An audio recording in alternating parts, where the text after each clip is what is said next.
Welcome to the Bevel's Advocate podcast. We are here with Stray from Dusk. Of course, we have Peach over here. How would you introduce yourself a little bit for people who might not know who you Hello. are? Hi. Hi. My name's Stray. I own Dusk Body Jewelry. I'm a piercer of 20 years. I'm currently just about to open up in. There's no rush. In 4 days, 5 days, a couple days. On the first. Yeah. On the first, I'm opening a shop in Dover, New Hampshire. At Holdfast Tattoo. I'm opening the piercing side of a tattoo shop that's been established since 2009 with my friend Jeff. You own and operate Dusk. What kind of got you into that? Because you were telling me before that you were a piercer first. So, like, how did you make your way from piercing to jewelry making? I feel like it's kind of a natural evolution into jewelry making from piercing. Eventually, like, you know how to pierce a necklace. Yeah. You can always get better. You can always learn more. You can always pick up more. But eventually, you start to kind of plateau with classes and things like that. So then, just in my off time, I started dicking around with jewelry. I was working at Icon in Nashville, Tennessee, and Ian, the owner, had some jewelry equipment in the back, and I had a bunch of plugs that I'd grown out of, so I started just repurposing those into necklaces and things like that. And then when I moved up to Boston, and we hit the great seam ring drought of, I want to say 2017, 2018, where like seam rings were at a super, super long wait time. So the studio that I was at, we needed them. I had a little bit of jewelry knowledge, so I started making a couple of them just while we were waiting for supplemental orders. And then a couple of my friends were like, "Hey, I heard you're making seam rings," and so I kept it going, and just found that was a trajectory that I really enjoyed, and that was work that I really enjoyed, and I really got a lot out of, and it allowed me to come into my like creative side and allowed me to explore metal working as an art, and it's done a lot of good things for me. It's done a lot of good things for my life mentally and stuff. That was a bottle. That was Casey's bottle. My bad. So, with making jewelry, Yeah. what was the first scary moment? The first oh, I've screwed up. I don't think it was necessarily a moment where I screwed up, but I remember being terrified the first time that I spent more on a material order than my rent was. And rent was coming up in like 2 weeks. And so I knew I had to get it, make it, turn it around, and like get it out the door so I could collect payment on it by rent time. So playing it a little fast and loose. I think that was the first time where I was like, ooh. It's that first major factor of that moment is just, now you're like, oh well, now I'm in. That's it, I'm in. Yeah, and it just grew and grew and grew from there. And I, as I got like more into it, the way just my brain works, I'm neurotic. I started to obsess over it and started to obsess over doing it better, the same way that I have done it my whole piercing career, and like constantly searching for ways to make things easier, cleaner, more efficient, and coming out better end results. The same thing happened with jewelry, where at the start I was doing just straight cut seam rings. I had to learn how to do cup and divot, because cup and divot, it goes through a whole lot easier. It connects better. It's less likely to pop out that way. And just kind of constantly chasing the next thing and constantly trying to improve on where I'm at, or like what the last thing that we've done is. And then, as far as Dusk goes, like, what do you make? Is it jewelry? Oh, I've been trying to push myself more and more into expanding into different areas. Right now, I'm making my first bolo tie. I never made a bolo tie before, but like my friend Josh at Ideal Body Piercing, he hosted me for a while, and like he was wearing a Western shirt one day. I was like, you know what you need? A bolo tie. So I got like this really crunchy, like green. It looks like boogers. It's so good, and I got some like purple strap that I'm working on it with. But primarily, we make body jewelry first and foremost. We try to make jewelry that is going to sustain, hopefully, till the grave. If somebody has one of our pieces in their doff, I hope they never have to or want to take it out. Yeah. And we always hope that a pin never snaps on anything, but Right. it's a But if it 25 does, gauge yeah. pin. But we always redo Yeah. it. But we try to make body jewelry that's functional, that'll last, and something that's unique for people. We lean really hard into customs. We also make wedding and engagement rings, and that's been some of my favorite pieces, just because like it's real sweet. Yeah. It tickles the heart a little bit to know that you're making a piece that is going to be a focal point of a ceremony for somebody, and a life altering ceremony. And that ties into piercing too. When you're making something that a customer really wants, that they've figured out the colors and stones that they want to go with, the orientation that they want, and they're like, I want this in my septum. And we get to do that, and that's going to be a piece that like is going to mean a ton to that person. And more so, to expand on that, what's even more is like memorial pieces. I love doing memorial pieces just because like I really like honoring things in jewelry, and I like looking at jewelry from a perspective of this isn't just a piece of metal. This is something that is important enough for people to pass down a generation, or to want to be like, this is a part of me every day. Yeah, I feel like when there's like reason and meaning behind it, it just makes it like that much more. Yeah, More just enjoyable. I'm just sentimental, Yeah, you know? exactly. I mean, Yeah. that's the best part about our jobs, though, as piercers too, is that we're sentimental in a way that we give them their dream look, and we get to help curate everything. But not only that, we're studying the anatomy, and there's a lot more to it, just like there's more to Dusk. I'm trying. So, but Dusk has done a complete long story of what it means to be the beginner, to like I'm here, to I'm almost not here. Yeah, so we took a little nosedive for a little while. Yeah. Just the various conditions, the price of gold spiking, a lot of new companies coming on and flooding the market, which everybody's allowed to be here. I want to make that very clear, Yeah. that like I'm not saying, oh, they screwed me over because all these new companies coming No, in or anything like that, but it is the fact of the matter that more companies means that people who are ordering for their studios are spreading their money out a little bit more, and so sales are going down from that. And I hit a point where I looked at my payroll, and I looked at rent, I looked at my maxed out credit cards, and I looked at how much jewelry I had on me and how much jewelry I had to make and order materials for, and I was like, I don't know if I can do this really well. And so from there, I didn't want to do a GoFundMe. Several people said you should do this to try and save the company. I feel that a GoFundMe is a little bit more for people hit emergencies. Yeah. Me not being able to watch cartoons and make jewelry is not an emergency. So what I did is I leaned into less expensive metals for a little while, and I made these silver pendants with our little Dusk D logo on it, and I sold those. And the industry really kind of rallied behind us and really lifted us up from that, and bought the pendants to help kind of keep us alive. And then a couple companies like Death by Stickers being the main one, that they put out a T-shirt, put the T-shirt for sale, made stickers for us, gave the people like packs with like various other stickers and stuff, and just helped us out with the funds. It's really heartwarming, and I don't know if I necessarily deserve all of it, but the same thing, like, so Death by Stickers was a major part of like recovery for my dad when he was still around, and then they is that right? They made a shirt, they raised the money to help with my parents. What wonderful people, yeah, right? And they're another small company. Yeah, and buy piercers. Buy piercers.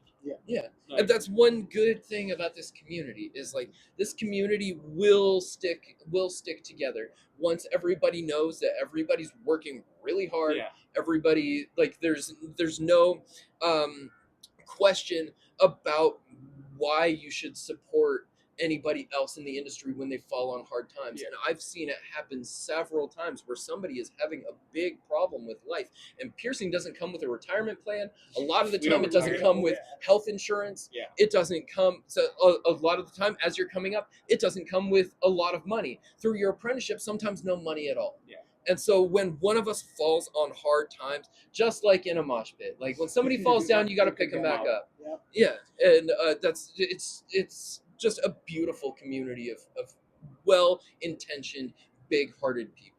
No, it really is because like I feel like we're all just in our own bubble and we don't realize the impact that we kind of have on other people in the community. And it was just really cool. Like you posting that Dusk was shutting down was not cool, but It seeing was not. seeing Seeing- everyone kind yeah. of like flood in to help, like that's what it's about. It was insane. Yeah. And it was so out of the woodwork. I'm so extremely grateful. Yeah. Part of me doesn't understand it. Like Right. this shouldn't still be going on. Like it should have collapsed when all of that was happening, and it's not. And we're starting to actually gain momentum again, and starting to get back to where we were before. Do you think that with the revival of Dusk, you have a different outlook on the people that you talk to every day and realize that how much we're all actually paying attention to you? It's I now, some of my best friends I get to make jewelry for, and I am a sucker for a phone call. And so a Yeah. lot of the time I'll like be like, "Hey, so your jewelry's still in polish. I just wanted to let you know that we're getting it done. Oh, by the way, how you doing?" And you want to keep those relationships. Yeah. You want to keep the relationship, like the engagement rings. You are a part of that story forever now. Yeah, And the story of our piercing careers is a forever tale. and it's bigger than you. Yeah. It's bigger than me, and that's one thing that I really like about it is like you get to be a B character in somebody else's life movie. Right. Like you get to like unknowingly like you're involved in so many people's lives. Like I'm sure there's pieces that you've made where like you probably didn't even know that it was for a special reason. It was just a number. But like it's crazy to think that you are, like I said, a part of a bunch of people's lives forever. Yeah, it's wild, and I don't know how to like uh, expand upon it. It means a lot to Yeah, me. yeah. It means a lot to be able to do that and to be able to. And that ties into piercing as well. Like it for everybody, every practitioner that does piercing, it you should feel the gravity of the situation rather than just doing an earlobe piercing, Yeah. because that might mean a lot to somebody when if eventually we can sometimes fall into just like this is daily routine. Yeah. This is it's just another earlobe. I got another one in 10 minutes. Yeah. But when you really take the time with your clients, they can see that as well, that like you have to care about what you're doing, and not because it's a paycheck, but you have to genuinely care. Yeah. And a lot of the other stuff around piercing, like bedside manner and stuff like that, comes from truly caring about making a connection with that individual and knowing that they are putting a lot of trust in your hands. A lot of time they're really scared and they're coming out the other side, and it is up to you to guide them through it and to be that little part of their life for a little while. And it you might forget it the next day, but if you give somebody a great experience, they're never gonna forget it. Yeah. And you get to be a part in all of it. I mean, It's being wild. part of like the small stories is insane. Yeah. And you can see how much people appreciate you by the day-to-day basis of your company. You get to see our reactions to your jewelry. You get to watch us react to you. It's so And wild. Also, like seeing like unboxing videos. Oh yeah. It's wild whenever somebody like tags me on the social medias with them like unpacking it and pulling out every piece, and like sometimes they're just like, oh The amount of oh, it makes detail me feel in the so first, good. Like first time I bought jewelry from you, I couldn't help myself. I went straight to your booth at the conference where, oh, you know, that's what we forgot. We're a small podcast, and now we're in Vegas. Yeah. We are in Vegas at the APP conference. We forgot that part. Look at you guys go. Right? And it's come full circle because now you get to be the continuation story of ours. So not only did we get to watch you have your full revival, you're now a part of our beginning journey. It's wild. It is. Life is fucking stupid. It's like- it's so crazy. Like we hit it on our first podcast that I didn't think I was going to do this. Right. Casey always said, like, yeah, we're gonna do it. And yeah, I'm sure for a long time you're like, I'm gonna make jewelry. I'm gonna make Yeah. jewelry. And then It all of a didn't sudden, start like yeah. the day like I had already like known that I like crafting things. In my off time, I work at a haunt attraction in Yeah. New Hampshire, and I do prop design and construction and stuff like that there. And I just like working with my hands, and I like making things. I like making piercings in people. Yeah. I like making jewelry. I like making spooky stuff, whether it's like pumpkins or stuff like that. I just like to make things. I like to sit and draw. I like to paint. I'm an adult that plays with Play-Doh, and Yeah. I don't mind being an adult that plays with Play-Doh. I mean, I don't eat it anymore, but I'll play with it. Coward. I know, right?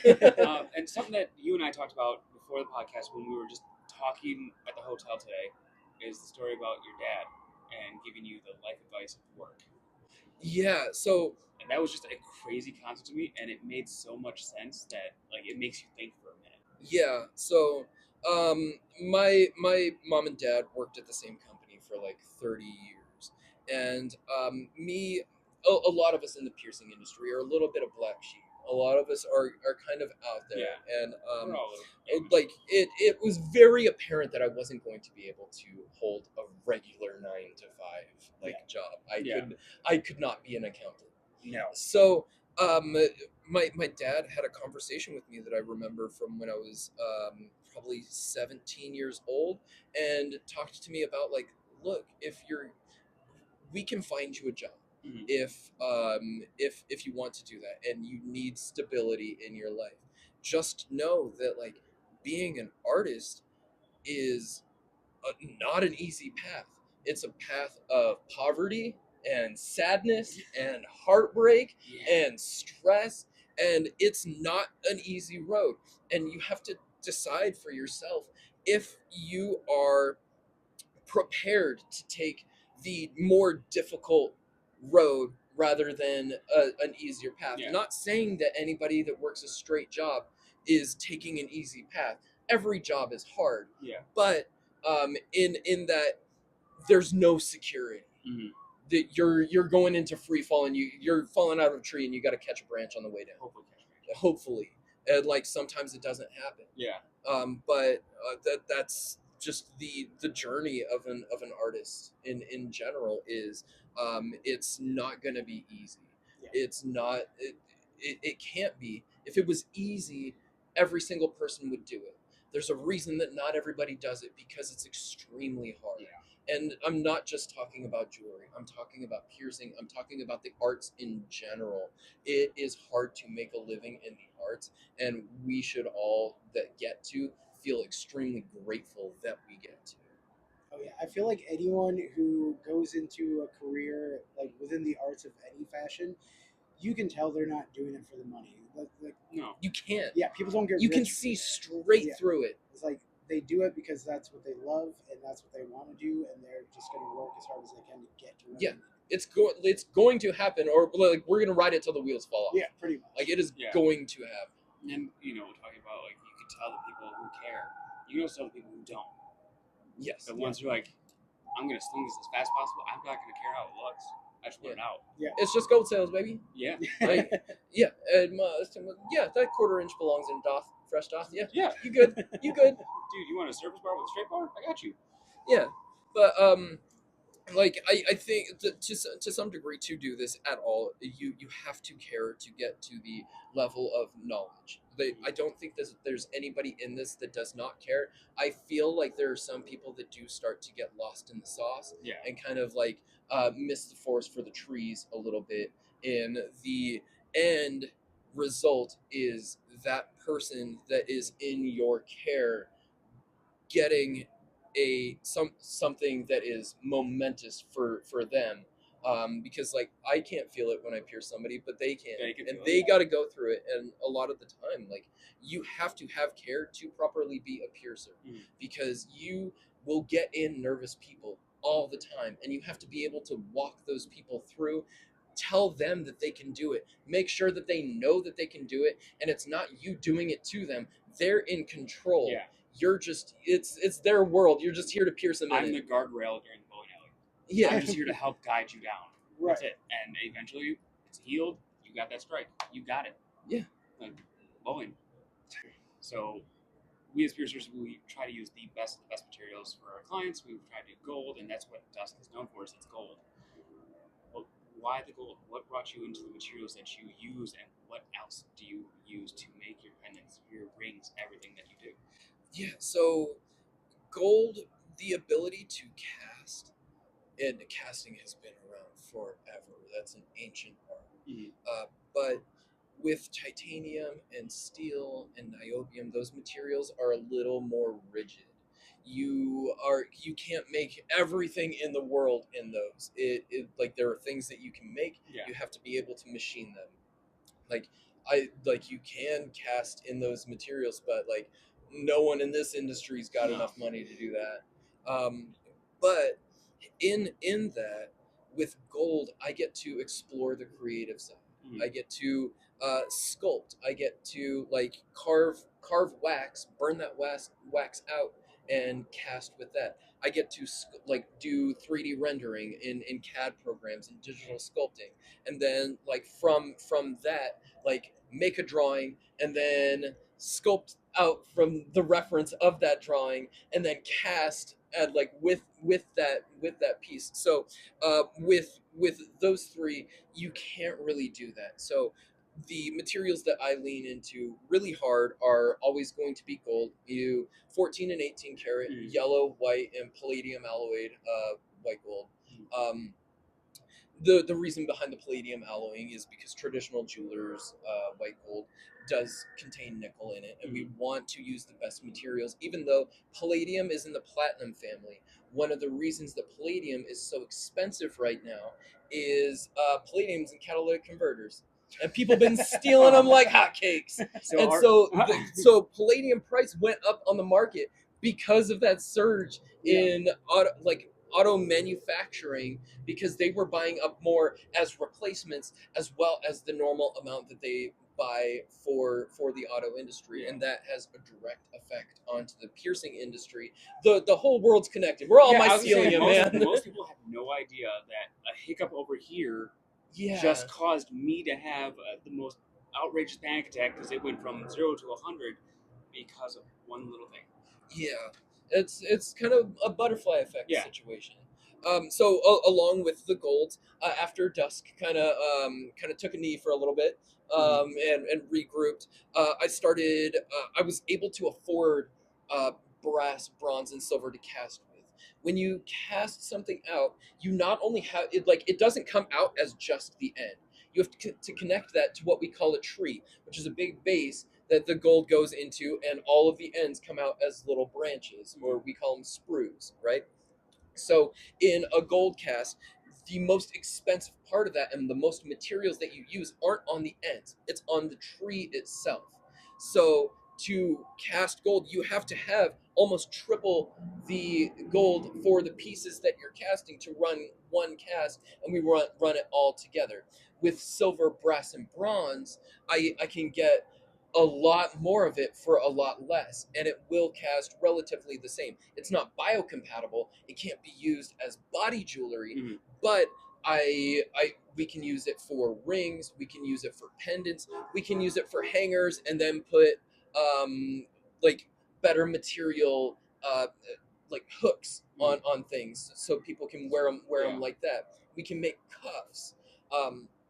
And like with silver, we can also do teeth or the not teeth, but the grills, in silver, and argentium silver specifically, so they won't tarnish or anything like that. With silver, it also allows you to do patinaing, so you can do forced oxidization, just a lot like anodization, but it turns black. So you can highlight raised and lowered parts, so you can have those pieces become a little more dynamic.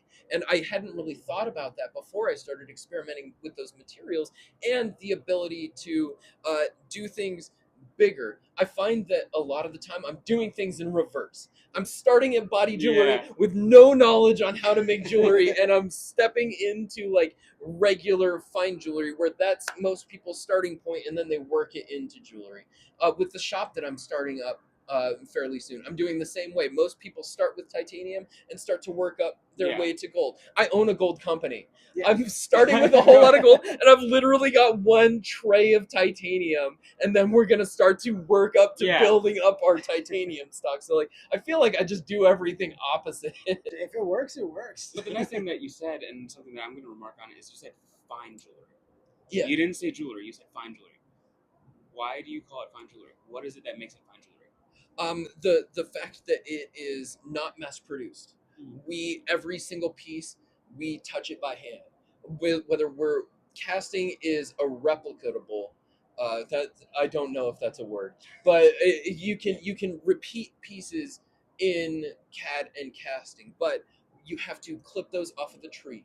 You have to grind those down to because it comes out a little bit rough.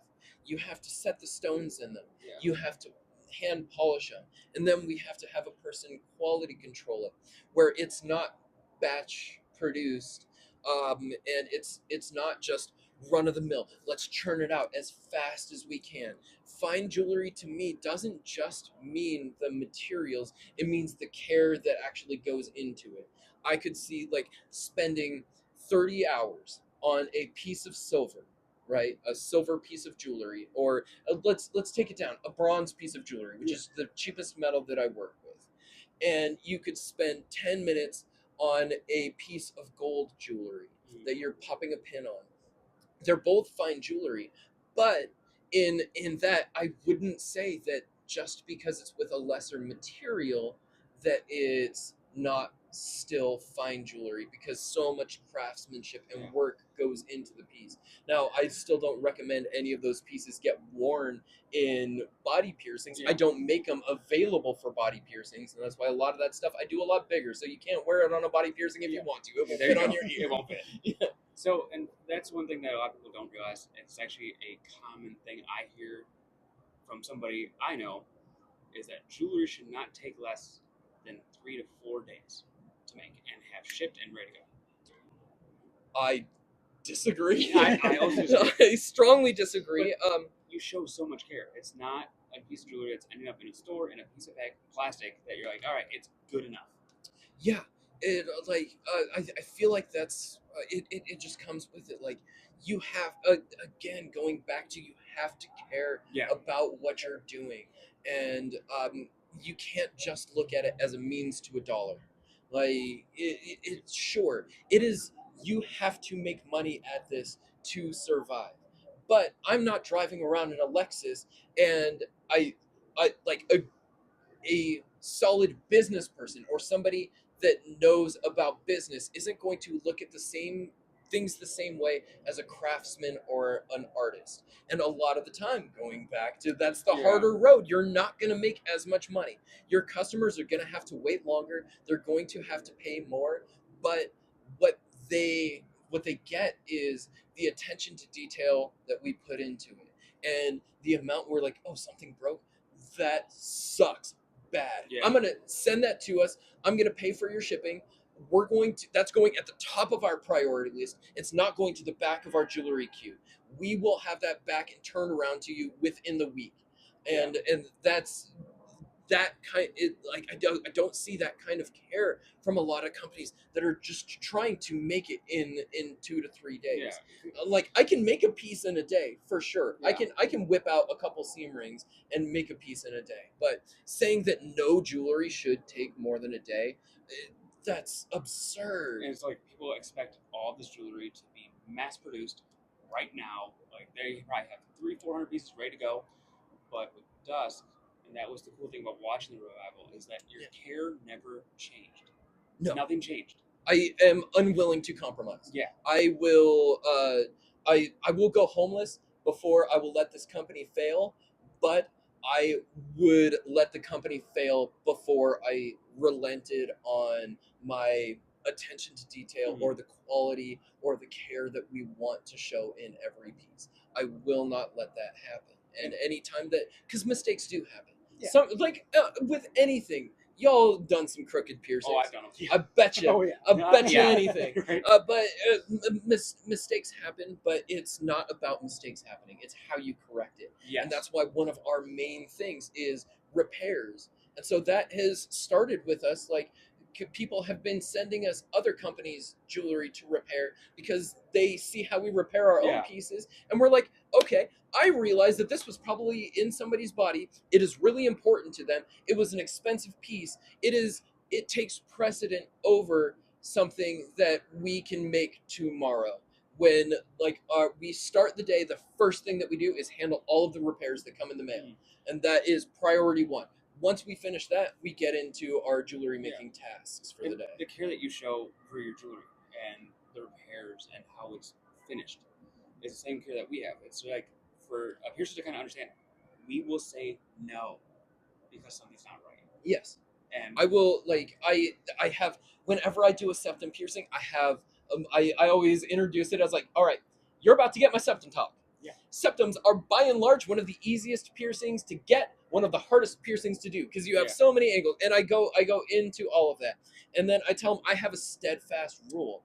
I don't want crooked septums walking out, so I will redo that piercing, and you have to be okay with that now. Before we step into Yeah. it, it's either, if it comes out crooked, I won't charge you anything. If you decide that you don't want to go through it again, Yeah. I'm not here because I want to like just mess with you, and I would prefer to only have to Yeah. poke you once. But like, I also don't want you walking out into the world with a crooked piercing at the forefront of your face, looking like a jabroni to everybody that you talk to. Um, I don't want that to happen for you. And that, like, I feel like every piercer should strive for Yeah. that, in that you don't want your clients walking out with bad piercings. And with all of that, you have to have that attention to detail. It's Yeah. not about making mistakes, it's about correcting mistakes and being able to, it takes, one of a hard thing for some new piercers to learn is the courage that it takes to say, I don't think I did a great job on this. I don't think that I gave you the piercing that you deserve, and I would like the opportunity to redo this for you. Yeah. It takes humility to do that. And one of my favorite quotes is, two of the most harmful things or most dangerous things in piercings are needle sticks and egos. And if you have too big of an ego behind you, you are not going to be able to humble yourself enough to tell a customer, this doesn't look right. And that happens to all of us. All of us have at one point or another letting our ego take over. Mhm. And it's a battle that we kind of constantly have to fight. And that's why I go to therapy. Therapy, and we provide needle therapy. Yeah. I No, mean, and like it's seriously one of the hardest things to do, but I feel like you have to do it because I mean, we're all human. It's not a good conversation to have. Nobody wants to have it. Yeah, it's like you do the piercing, you take a step back, and you're like, damn it, that didn't that turn didn't out. work out. And then you have to have that conversation with them, like, You have to. yeah, That is a thing. You can't just let them walk out. You Oh, must, as a professional, have that conversation. yeah, because I mean, at that point, like they know it's wrong. Like they might not say it to you, but they can look at it. They're not blind, and then they're gonna walk out, and they're never gonna come back again. You just lost some trust. Yeah. So And that's 100% our job, yeah, is to have this person trust you through it. exactly. So you realistically, when you mess up, it sucks. You have to talk to those people. You have to explain to them, here's what I believe I did wrong. If you would allow me to fix it, I'd love to. And a lot of that is forging trust, and that trust starts before the piercing happens by giving them that whole rundown Yeah. and being like, "Hey, I am a human," and then that also goes over to, I do one dot on one side of my septums. As everybody does them different. Yeah. Everybody, there's no perfect formula to doing it, but like the same way with, I have the same conversation with dots. This part, in that, like, normally this is when I would have you check your dots. I need you to trust me that this dot is on the right spot, Yeah. because you're never going to see your dot. You can hold up a mirror, but you ain't gonna know what's going on. Yeah. You need to trust me that this ring that I'm about to put in your septum or whatever is going to be properly placed, because you're not going to be able to check it in the mirror. You're not going to be able to tell me whether you like it or not until it is done.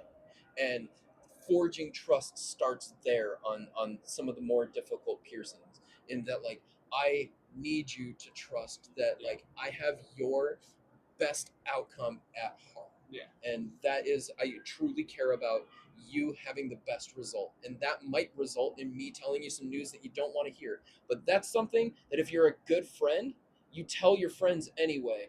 That if there's something that they don't want to hear and you have to break a hard truth to them, Yeah. it is your responsibility also as a friend in real life that you need to tell them, hey, you're fucking up. Hey, you look like crap today.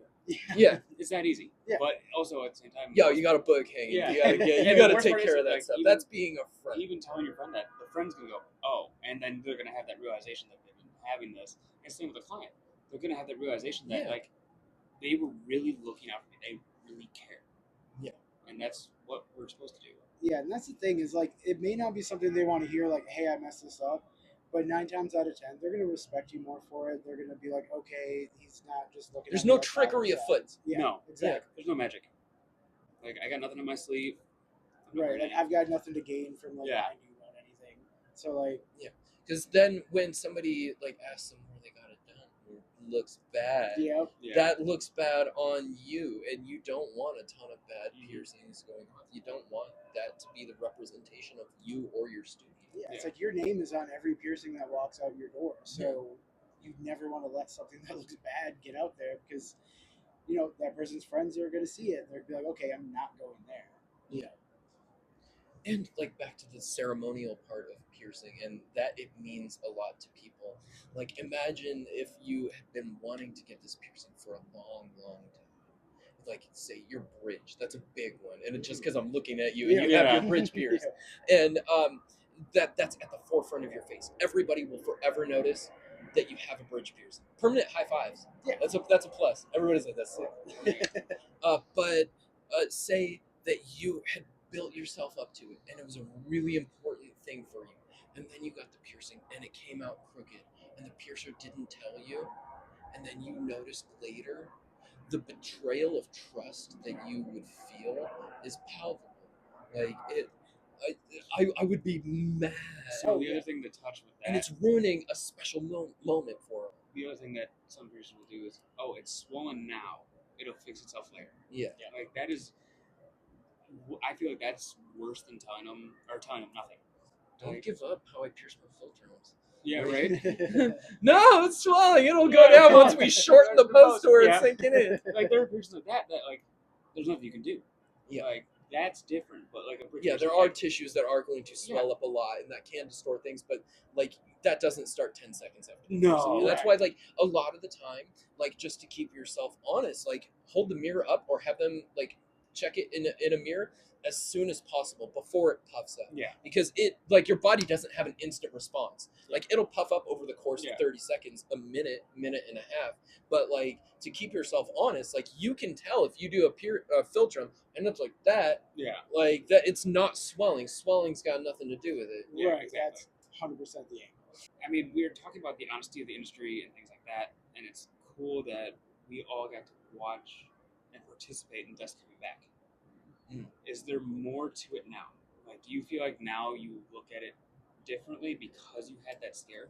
I feel that I am forever grateful and indebted to the industry as a whole. Mhm. So in that I am trying my best through like my Patreon. We have Dust Jewelry Education. I tried to keep it cheap. Mhm. That will go over all the secrets to making jewelry and democratizing information. And like yes, I there's a paywall behind it, but $20 ain't bad when you can No. get Yeah. all of it and get Yeah. a crash course, a 101 college level Yeah. course. And then also whenever anybody hits me up, whether they're subscribed or not, like I'm free with information. Yeah. I will freely share anything that I can because like I have a great care and not to make it negative, like have an indebted feeling, but like I do feel that now, since the industry had my back, I need to do whatever I possibly can to have the Yeah. industry's back and do whatever I can to spread out good information, spread out like tell people when they can do things better if they ask for it. I never approach anybody to be like, hey, you're fucking up. This is how you can do better. Yeah. But anybody that ever asks me, I'm going to give them the whole truth on how I do things and what has made things easier for me. Yeah. So I know it's been a long interview so far. I know we all have confidence to get back to eventually. What is the solid piece of advice that you would give somebody who's really, really transitioning into I want to make jewelry? Would you tell them go with your gut, or would you give them like the what advice would it be? Somebody wanting to transition from piercing into making jewelry, or Yeah. somebody wanting to just start making jewelry, or Let's do the piercers into jewelry because a lot of us have like I've played around with doing it. okay. Not my forte. Embrace that you're going to suck a little bit. There are going to be extremely hard days. There are going to be times where you have done everything the way that you think is right and it just doesn't come out right. Embrace all of it because through that bit of hardship, it will get you to where you need to be when you need to be there. With piercers specifically, I would say don't jump the gun and still embrace that you're going to suck and waste materials for a little while. Yeah. Don't get overzealous in thinking just because it's a circle that it is now on par and should be worn in the body. It breaks my heart a little bit every time that I see somebody that made the transition and is still piercing and making jewelry that doesn't have the core fundamentals down and are doing seams where they meet like this and there's a very big gap and a very hard edge. Yeah. It kind of hurts me a little bit because I want to be like, great job on taking the step into doing this and embracing that it's hard and you did a really hard thing and you got over a milestone with being able to make jewelry. But you need to be able to look at it objectively and realize whether or not this should be put in somebody's body as an ethical practitioner of piercing. I mean that's a going back to like the circle. Like it seems so easy to do. Yeah. Same with tattoo artists. Like that is a relatable thing. Is Yeah. that circle is Watching him seems really easy. Yeah. I've Yeah. had people come in and like we've taken on apprentices and I will have somebody walk out. Like I had one person specifically that was in. I showed him, okay, this is kind of what I do, and I whipped up a seam ring really fast. And they were like, oh, that's super easy. I'll have that in like a day or two. And I was like, you're not gonna have You that ain't got in a this. day or two. Like Kobe, when somebody has spent 1,000 hours doing something, they can make it look easy, Right. and you can make piercing look extremely easy. Yeah.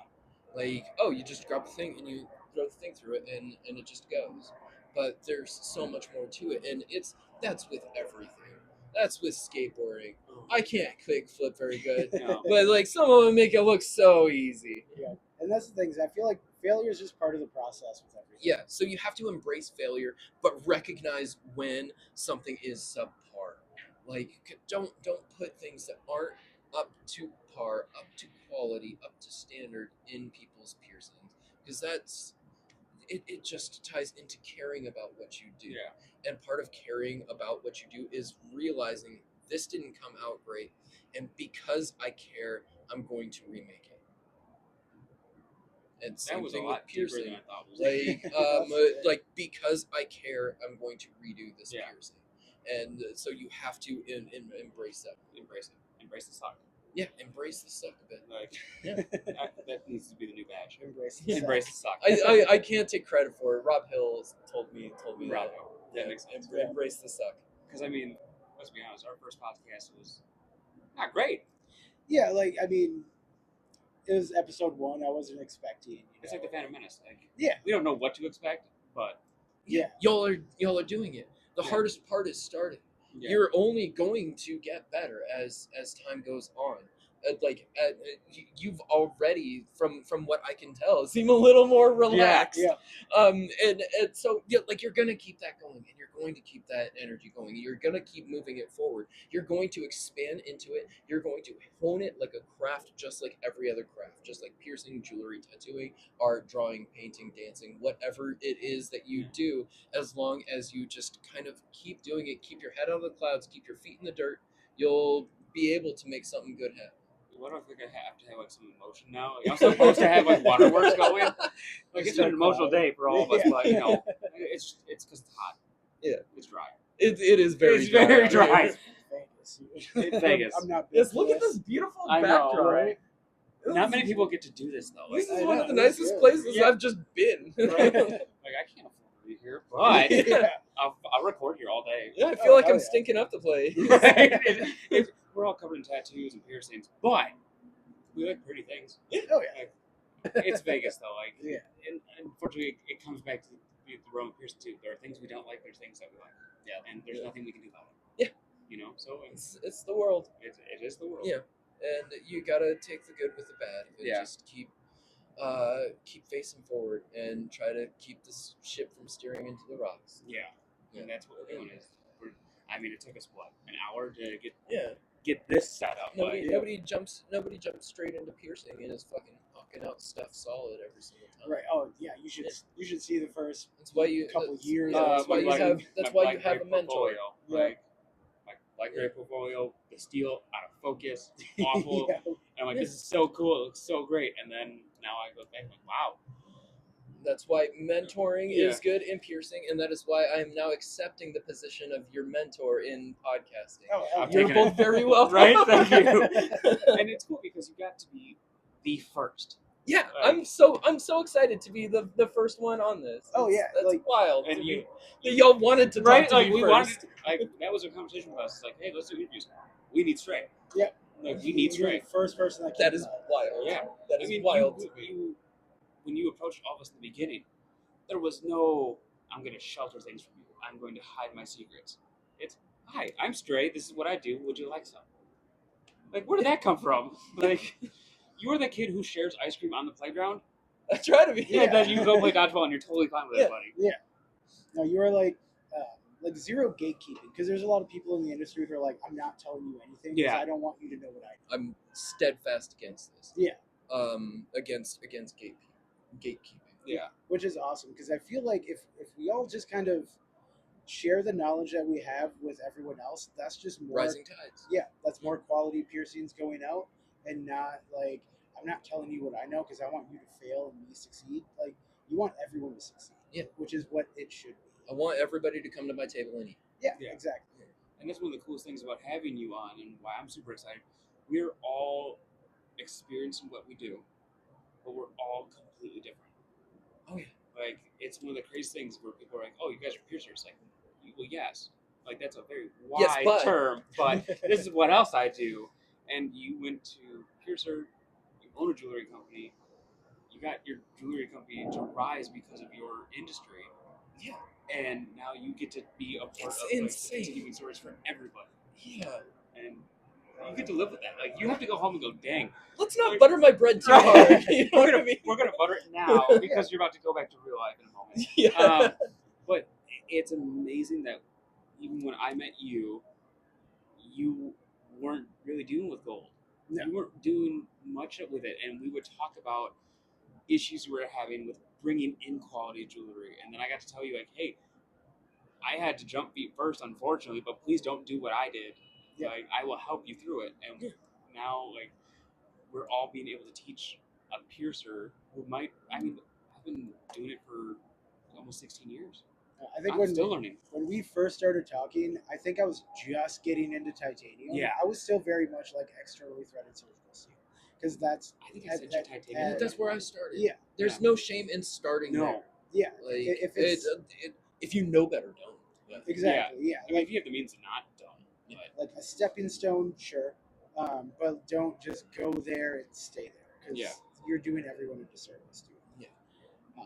But yeah, like Comes down to care. If you care, you'll up Yeah. the quality. exactly, and just reaching out. Well, you reaching out to me, honestly, Yeah. and then like Oh, you. I'm about to hear the story of Yeah. how you two met. Oh, It's my cousin who lives in Tennessee who wants to be a piercer. She's been idolizing the whole thing since she got to hang out with me because we grew up in two separate lives. Sure.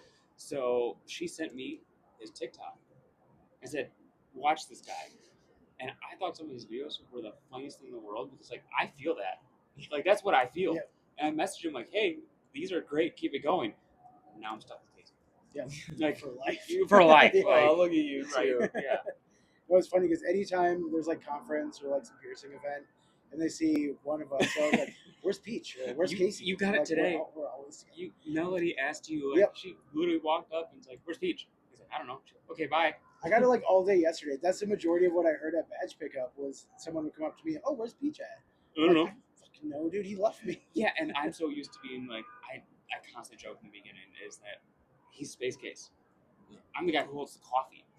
Like, I bring the coffee to him, and that's my job. That ain't what it is. Yeah, I mean now it's not because you've watched it happen now too, where like people know who I am because of my hat. Right. So Peach is creeping. He's up. pulling rank Yeah. on you. I mean, the hat does it though. Like, Yeah. the hat that I bought as like me and my dad could have matching hats, and I've always wanted a black cowboyish looking hat. I'm like, I'll wear it once, maybe twice, and it'll go away forever. Yeah. That's Nope. like, that's your signature. That is Yeah. that's the look. So I mean, our origin story is of social media and like, hey, you're funny. Yeah. That's so And- sweet. And then we just like never stop talking. Yeah, Yeah. look at you too. And I constantly tell them like, hey, when it comes to social media stuff, this is your realm. Like, I don't know what I'm doing. I don't want to show my face. I want to hide. Yeah, Peach is really good at like the back end of stuff, like logistics and like getting shit to work right. And then I just because of like fucking social media and shit, like he likes to say it this I'm way. so bad I, at yeah, Yeah. I don't like it. But he's like, Me you're the too, face. man. I'm the guy. in Yeah, the back." you're the face. I'm the one who keeps the face afloat. I don't like that. So you're also a face. I mean, I have a face, That's true. but I prefer to hide it. Nice face, dude. Yeah. Thanks, buddy. Yeah, I appreciate You got a it. good face. I try. A few falls on the face, like this will straighten up, but that's because I fell a few times. Yeah. We all did. Oh, Well, fall, drops. Same guy. same thing. Yeah. Like, I dropped it my own self, too. Like, I drop kicked myself on accident. How? Don't ask questions you don't want the answer to. How do I know? Honestly, I was 10 jumping out of bed, and one foot stayed on the bed, one did not, and then this leg came around. That's fucking Yeah. sweet. Honestly, Yeah. It hurt. I have no clue how you pulled that Full off. leg brace for a long time. Yeah. But What's the Hell most painful piercing you had? I had, Yeah. Yeah. What one was the least fun? okay, like when I have or when I've experienced. No. Experienced. My collarbone.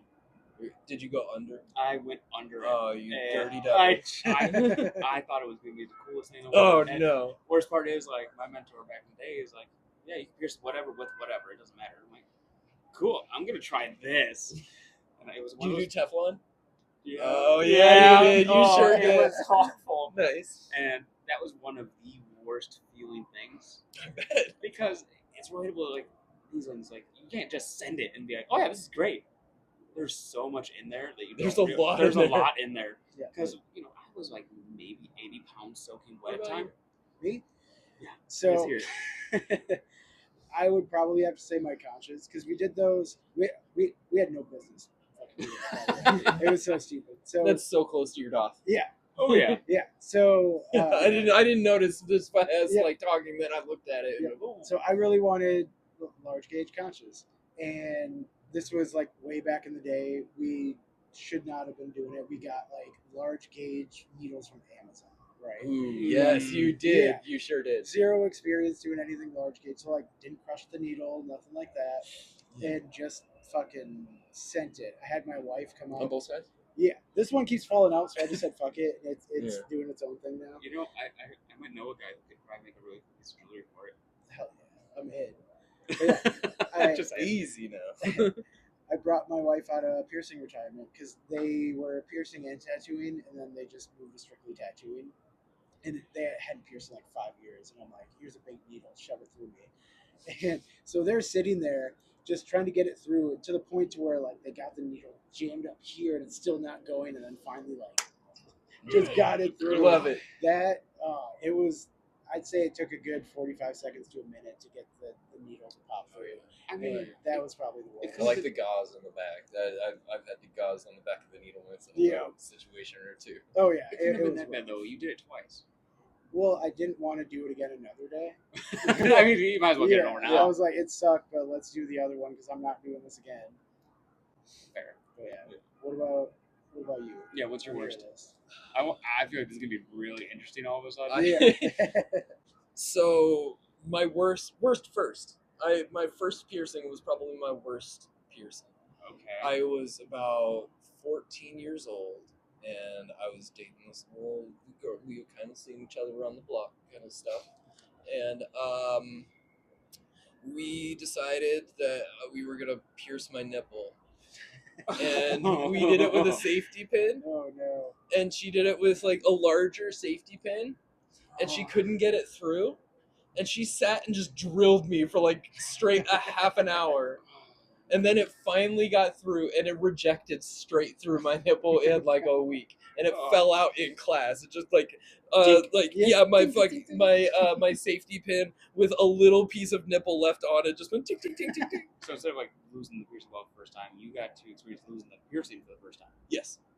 Yes. No thanks. I've since had my nips pierced 5 times each. No. Improving on the pain from the last. The last time on this side, I got pierced. The old fistula came out the end of the piercing, and we had to saw it off. It came like a turned inside out sock. You just take like a little No. needle and just Yeah.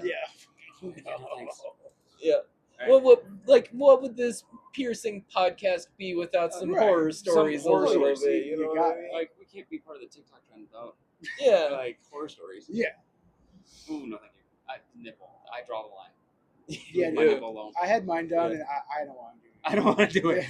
Dude, that was... So it looks like we're running out of light here, so we should probably just wrap this up before you can't see us at all. So So I mean, we're in this one of the cities of lights. And see you guys. yeah, I like what I Like, see. this has been fun. Like it's a good view over here. Yeah. I'm a little jealous because we're just looking over a roof. Like that's our view from our roof. So like I want to stay here, but Right? Yeah, like we don't have much of a view. no, we don't have. Like, we yeah. come here and it's like, what the hell? Like, Yep. I want to stay here. I'm used to Wisconsin. This is not Wisconsin. Yeah. It's nicer. But yeah, thanks for coming on here. It was Absolutely. awesome I talking to really you. appreciate it.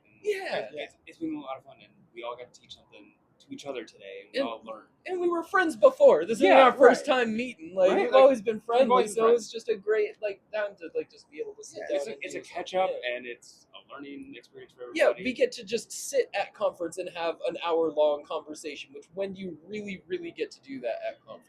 Right. Everyone's Oh, just yeah. like running It's around. chaotic. Yeah, it's maybe crazy. 15 minutes at a time. Especially if you have so many classes, and you're just like, Yeah. hi, bye. Yeah. Like that's the end of the conversation. You don't see those people for 2 days until it's like 3:00 in the morning in the middle of Vegas. Like, hey, Yeah. hi, how are you? Yeah. So it was just really cool to just Dude, like, Yeah, Like, sit just down, whatever take you a do, beat, you you make know? sure Yeah. make me look good. Oh, You're Yeah, always dude. good we looking. don't even have to do Yeah, that. like, You already do. we don't even have to edit you at all. Like you're just pretty, Glad this is all in Right? line. It's all in there. Same All as of I the looked in the tests- mirror. right? It was like, you go, girl. I love it. Well, it's been fun. And Yeah. again, thank you for everything, Yeah, for including sure. like the years of us asking you questions and Yeah, bothering I you. had fun too. This was great. Yeah, And, let's do it again sometime. I'm down. Maybe I'll I'm come down. out to Wisconsin. Hell yeah. I mean, yeah, Y'all have to show me we'll come to around. Wisconsin and we'll come to my. We won't go to the cross. We'll come to my neck of the woods. Come over to your place. Yeah, we'll go to the lake and we'll record by the lake. Y'all gotta come up to New Hampshire sometime I'm during in. October. Get you some free passes to the haunt. Every year I take like a couple piercers through me, like through our haunted woods and stuff like that. So Like, what I'm it's super hearing, fun. I've worked on is- that all year round, and it's only open like 13 days a year. Oh shit. I think we'll leave this up to when we post the video. We'll have a little tally. Should we podcast October in New Hampshire, I think it would. like Stray Part 2? Yeah. I'm down. I'm yeah. in. Like that's Straight- Yeah, I'll show y'all a straight good time. cartoon, Electric Boogaloo. like we're just gonna. I mean, hopefully, like you can have like the GoPro in front of you, Oh so if yeah. you get scared, like it's right there. You just pop out of nowhere. Yeah. He just Yeah, pops so up. my section, I am a guy that got stung by a radioactive bee. So I've got like a big wound in my chest right here, and then I've got a like mask that my friend Eric made. Eric Albatross from my hometown. Cheap Slasher Films is his social media, but it's like half human face, half wasp taking over, and it's gross. Anyway, all right. Well, I think thanks. that's I it. appreciate it. Yeah, Awesome. And then we'll get well, out of here. cheers. Bye, everybody. Bye. Thank you for Bye. everything, buddy.